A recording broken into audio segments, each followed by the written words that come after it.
جیسے آپ کا ایدھی بنا ہوا ہے، جیسے آپ کا ریسکیو 1122 بنا ہوا ہے، جیسے آپ کا ویمن سینٹرز بنے ہوئے ہیں، جیسے آپ کے دارالامان بنے ہوئے ہیں، اس طرح سے یہ جو گے اور لیسبین لوگ ہیں جو اپنی جنس تبدیل کروا کر آپ کے معاشرے میں گھناؤنے اقدامات کرتے ہیں، ان کو اگر وہ بے فارم پر اس نے بچے نے لکھوا لیا ہے اور وہ آپ کی کمپلین کرتا ہے جا کر، تو اس کو پروٹیکشن سینٹر میں رکھا جائے گا، ماں باپ سے بچہ چھین لیا جائے گا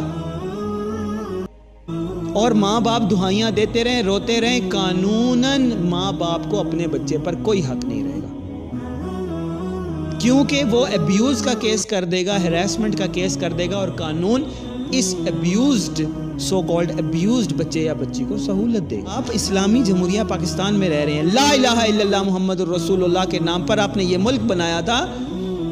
مہاجرین وہاں سے ہجرت کر آئے تھے کہ میرے اور آپ کے بچے یہاں پر سیف رہے۔